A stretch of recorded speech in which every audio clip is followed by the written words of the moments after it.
Thank you very much.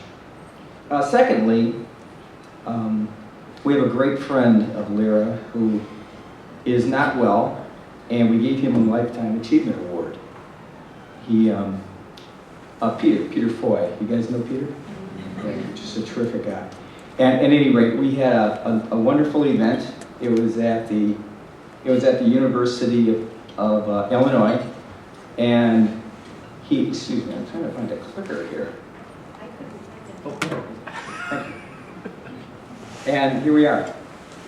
He's got a lovely, lovely wife. He's not in the best of health, but if we could all keep him in our prayers, appreciate it. Well, I got to tell you. Oh, one other thing. Unite Here, Local 57.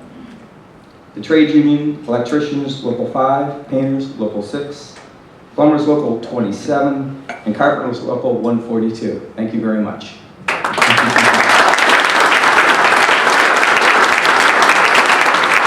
And just a few other things. I'd like to thank Eric and Emily.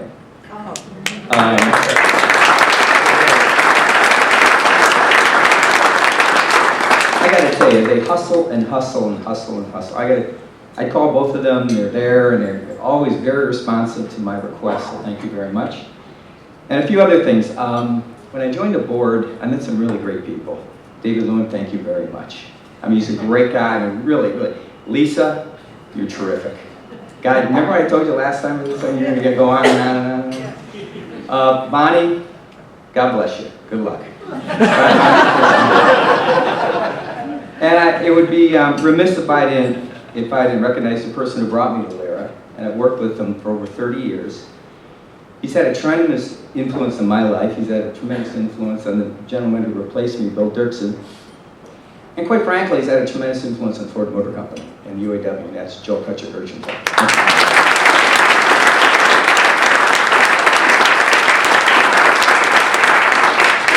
When I prepared this speech, I wrote it about 4 months ago. I liked it. I thought it was pretty good. But there's so much happening in the world, so I ripped it up. And I'm from a steelworker family, Gary, Indiana. We talked about standing on the shoulder of your father.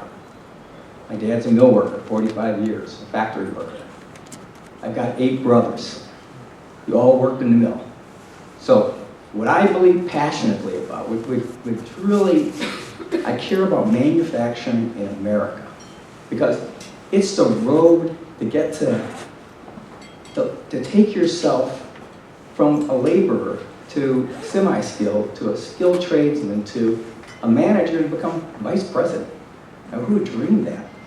But it wouldn't have happened unless my dad worked at U.S. Steel, unless my dad was represented by a union. So today's presentation is Marty Mulloy, not Ford Motor Company. These are my comments. And I want to talk about TPP. Okay? So with that. So first thing, let's talk about number one. How do we know what the value in the auto industry? Okay. So let's start off with the auto industry, what it means. About 250,000 people, over 250, work in the automotive and assembly plants, stamping plants. Nearly 2.5 million people depend on the auto industry. 1 in 17 jobs depend upon the auto industry. I mean, this is massive. I mean, this is why I got to tell you, I've been just about every country in the world that has an automotive plant. And that's why every country in the world defends their automotive industry. The multiplier effect of an auto job, assembly plant, is about 1 to 10. So for every one assembler, you got 10 other people involved. Automakers are the largest exporter in America. Can you believe that? Our #1 export in the United States is automotive. You want to know the company that's the #1 exporter? It's Ford Motor Company. We're the #1 exporter in the automotive market. We had Leo Gerard here today. He said 350,000 of his members are dependent upon the automotive industry. You know, steel, rubber, glass, computer chips. And this is something I got to tell you. Sometimes in my neighborhood, outside Detroit, And with my neighbors and stuff, we'll talk about factories closing and stuff, and they're sympathetic. But a lot of them are white collar, and they don't think it affects them. Well, 1 out of 10 corporate scientists and engineers in the United States is in the automotive industry. I mean, this is not just a blue collar problem. This is an America problem. This is a problem for people matriculating in a variety of occupations in America. It's also a problem in terms of the R&D. For instance, take a look at these companies involved in automotive and R&D. Toyota, General Motors, Ford Motor Company. Each spends 9 times more in R&D than Exxon. This is how important this industry is. And this is just an example of Ford, Chrysler, and General Motors. You know, I compete against General Motors, I compete against Chrysler, but I consider them my partners in regards to they're providing jobs here in the United States. $17.5 billion a year globally, with approximately $14 billion spent in the United States. I mean, this is critical to our success as a nation. This isn't just slapping steel together and assembling a car. This is a very intellectual intelligence. When we lose the automotive industry, you're going to lose your scientists. And this is the backbone of people that come up with new, innovative ideas. And in Michigan, for instance, about 80 cents of each dollar spent by Ford, General Motors, and Chrysler is invested in the United States. Thank God President Obama stood up and saved the automotive industry. You know, we didn't go bankrupt at Ford, and we're very, very proud of it. But I got to tell you, if he would have let things go and wouldn't have intervened, they would have liquidated. And the supply base would have liquidated, and we would have all gone under. So we had the right president at the right time step in and save the automotive industry. Now, this is a map. Those of you who are at the Ford presentation, I'm going to go over this again. In fact, Bill and I talked about this. But this is the map of the United States in 1985. There were 2 plants, Smyrna and Marysville. 2 plants, non-domestic. Excuse me. And this is what we have today. Only 1 plant is unionized. That's the Mitsubishi plant. There's 17. These are just assembly plants. This isn't powertrain. This isn't stamping. This isn't suppliers. It's about 100,000 members in those plants, or employees in the plant. I mean, if you step back at your United Auto Workers and you're asking yourself, how are we doing? This is crushing. And if you believe in organized labor, you think it's important to have organized labor in America and these employees are represented, these employees are not represented. Next item I want to talk to is about how do we know when the industry is at risk, and called free trade agreements. And this is Leo Gerard's comments this morning. First of all, let's take a look at NAFTA. This is Mexican automotive industry in 1960. Let me step back and say something. I've been to Mexico a lot of times. But this is Mexican's assembly plant today.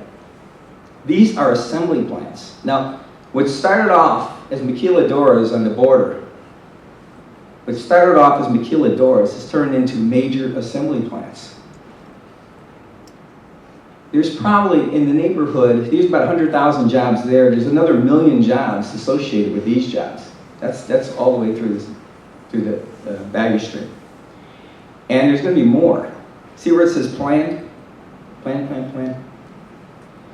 Where do you think the engineers, the scientists, the lawyers, the labor people, they're going to be located in Mexico? More and more. And again, God bless Mexico. I have nothing against Mexico. But the AFL-CIO has estimated we lost 700,000 jobs. So you look at what's going on in our cities. I mean, we all saw what happened in Baltimore. I just rip your heart out what happened in Baltimore. We lost our manufacturing. I'm from Gary, Indiana. Go to Gary, Indiana. Go up to the west side of Chicago and south side of Chicago. It used to be the manufacturing hub of the United States. We've lost those jobs. And here's what happened. It was signed in '94, and take a look at the trade deficit. It's $175 billion. And by the way, it really took a while to take off. But I tell you what, this is an exponential job loss. Because once you get the assembly plants, you got something called bullseye sourcing. So the suppliers, no 1, 2, or 3 assembly plants don't draw a supplier to put it into capital to follow the assembly plant. It takes a while. You got to get a critical mass of assembly for the suppliers to follow. Next is the Korea Free Trade Act. That was fairly recently. U.S. deficit with Korea increased 50%. We lost more than 50,000 jobs. Imported vehicles and parts increased by 31%. U.S. automotive exports to Korea went up 294, and our U.S. auto deficit increased 32%. I mean, this is very predictable, and this was just a recent free trade agreement. And this is the trade balance. As you can see, it's increasing every year, and it's going to continue to increase. This is a case where our SAR, our market in North America is 17 million units, on average, 17 million. Korea is under 1 million. So we opened up our market to 17 million with zero tariffs, and they have a market of 1. At the end of the day, they got a better deal. I mean, for all those reasons, it's tough to take. And lastly, again, I want to talk about TPP, but I got to tell you, they're going to act in their own interest for their population, for their people. They're acting no different than if I were in charge of Japan. And here are the countries. You're familiar, Canada, the United States, going all the way, you can read them for yourself. This is 39% of the global GDP. 39% are right there. However, if you really bust it down, this is US and Japan. Our GDP is 17.5 trillion, and Japan's is 4.6. So we're 21.6 of the $28 trillion. So if you really cut this down to this is US and Japan. And there's the organizations that are aligned. And I could say Ford Motor Company's biggest issue with this is currency manipulation. And I'm sure most of you, we have a lot of labor economists in this room, know about currency manipulation. How does a company manipulate currency? A country sells its own currency and buys foreign currency, reduces demand for its currency, and lowers the value of currency to gain an unfair competitive advantage. And that's just an example on the bottom. Company X weakens its currency, the value of the US dollar increases, and then at the end of the day, you're going to have lost American jobs. And this is the impact. This is the yen to the dollar at 77. Today it's about, this was in November of 2012. Today it's about 124 yen to the dollar. This is equivalent to about $6,000 a vehicle.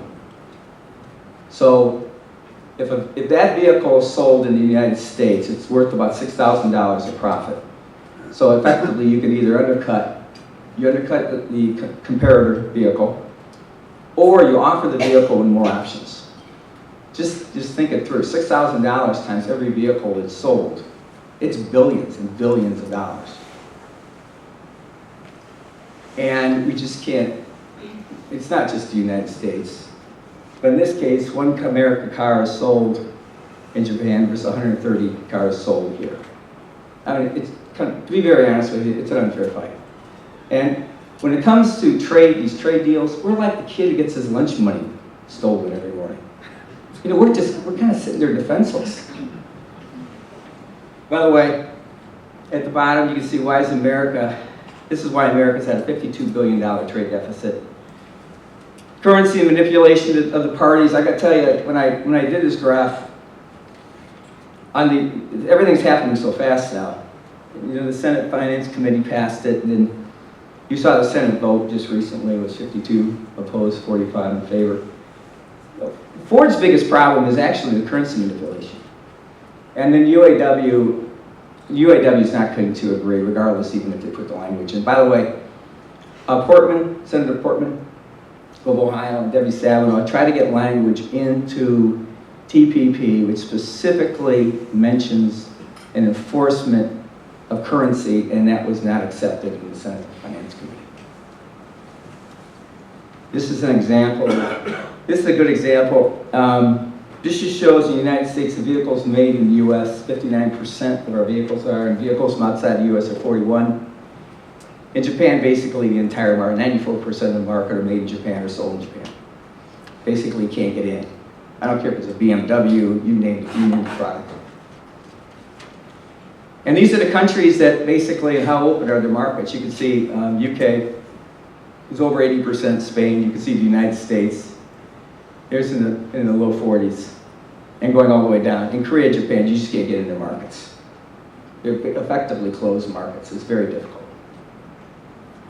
Now this graph is really interesting, and this is what, actually, of all this, you gotta understand. As the Vice President of Labor Affairs in Ford Motor Company, I went through some horrific times.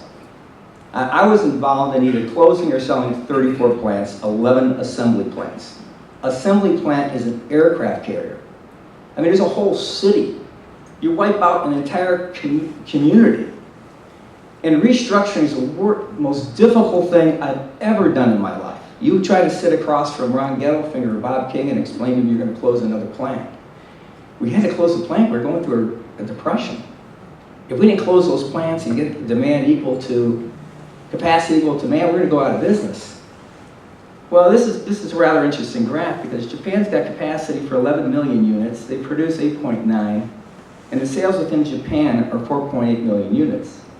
So if you just roughly say there's about 450,000 vehicles per plant, we can get about, today, with the right kind of shift and the crew working, you get 400 to 450,000 vehicles through a plant. So Japan should have somewhere around 25, 30 plants. Domestic consumption, it would be about 10 plants. Export would be somewhere around 9 plants. They've got about 5 to 7 plants completely idle. They're not being used, or they're being used so small they ought to be closed. Here's the deal. What this is all about is that we're trading our capacity here for loading up their capacity in Japan. Okay? I mean, this is going to be less production of US-made cars here and more production of Japan vehicles in Japan. So they're going to hire more people, and that's going to be the trade-off. So the question is, are we going to chin that trade-off? Particularly, it's in one of the key segments of the entire economy, the automotive industry. And that's the trade deficit. Over 70% of the trade deficit with Japan is automotive. And it consists of over $50 billion a year. And that's a strange bedfellows. They say politics makes for strange bedfellows. I just don't understand. Because these two guys can't get along at all on anything. And they're getting along well on this one. And lastly, what are the implications of labor management going forward?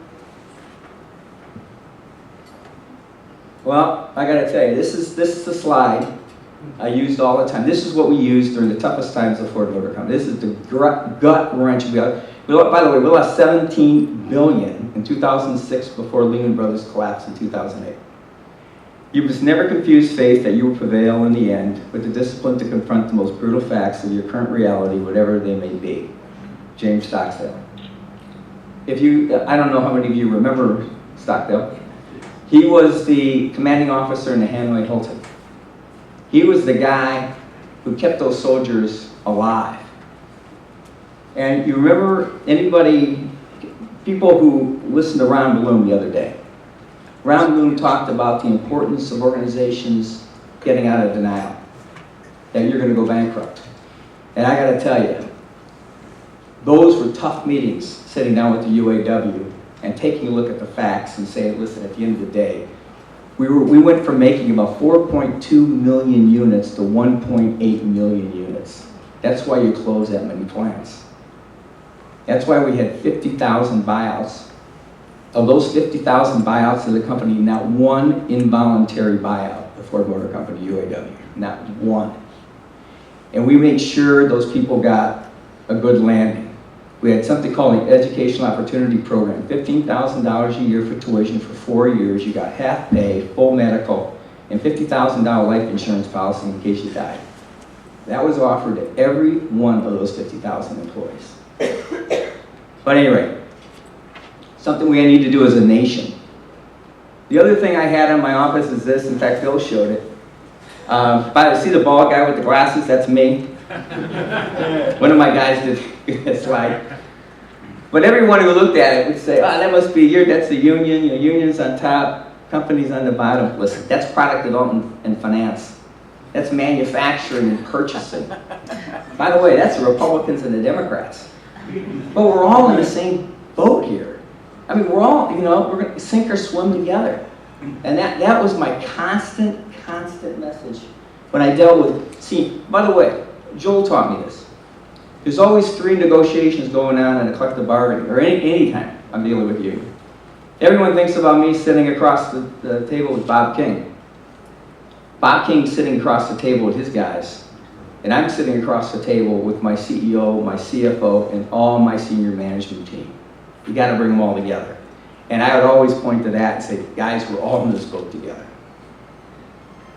And this is my last slide. This is what I want to be remembered. Armentha, are you here? Can you stand, Dan Brooks?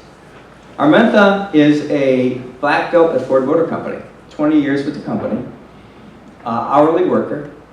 And Ford Motor Company was going through Six Sigma. You guys all know about Six Sigma? Okay. Armentha is one of the, how many black belts, hourly black belts do we have? How many? 250 hourly black belts. By the way, it takes the average hourly employee about 3 or 4 shots at passing the examination to become a black belt. How many times did it take you, Armentha?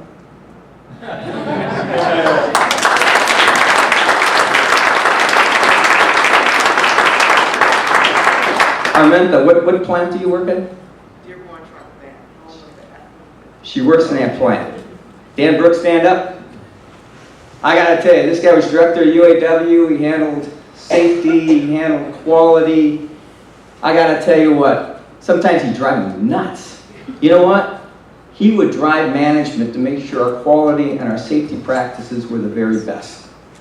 And you can't, in that picture, you can't tell who the hourly or the salary guys are. And Dan Brooks worked with Joel and I. We wrote a book together, co-authored it, worked together. But Dan Brooks is the kind of guy with the intellect, drive, and ambition that held management accountable, and we worked together. But we always worked together. Now, there's something important in this picture. That's an F-150. That's an all-aluminum body truck. This is the highest tech vehicle on the road. Everyone's going to copy us. It's got an EcoBoost engine. By the way, wherever I speak, I want to sell one Ford product. By the way, if you believe in unions, and you believe in union company working together, and you're not driving a union vehicle, shame on you. Okay?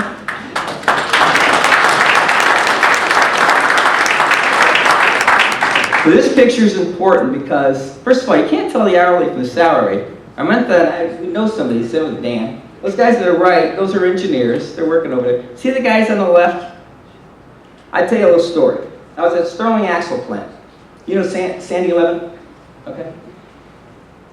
We had a gentleman from the NAACP visiting with him. He stopped off, wanted to visit my plant. Came in my office. I said, what you up to? He said, I just want to thank you. I said, thank me. What did I do for you? He said, I want to tell you something. He said, do you know where the black middle class comes from? Manufacturing middle class in America? It comes from your factories. He said, if you step back and say, where do the manufacturing people in the black community work? They work at Ford, General Motors, and Chrysler. And you guys weren't afraid to invest in the urban areas. You're not afraid to promote the people. You're not afraid to provide educational opportunities. And those guys on the left. Do you think if we had the same operation, we wouldn't close all these plants because all this? Do you think we'd have the problems we'd have in Baltimore? I remember watching it and just sitting in front of the television, and my wife was sitting there and then this mother was going after her son. You remember that? And a gentleman from NAACP talked about the fathers aren't around because if they are around, they're not working. There's no jobs. Yeah, this country has got to come together and provide opportunity for people. With work comes dignity. And we walk it, and this is why TPP is, I find it so painful. You can see the train is coming. We're going to lose key manufacturing jobs. And I think so that's why I picked this topic. Because I'm going to have one shot to talk to influential people before a decision made. Go home, talk to your congressman, talk to your senator, get your voice out there, and let's work together. Because I got to tell you, I grew up in a union household. My uncles, my aunts, my dads, my brothers, they're all union. I just happened to end up on the other side. I wanted to work for the union. They wouldn't take me. But I thank you this is for Trevor. Again, thank you very much, and everyone have a safe trip.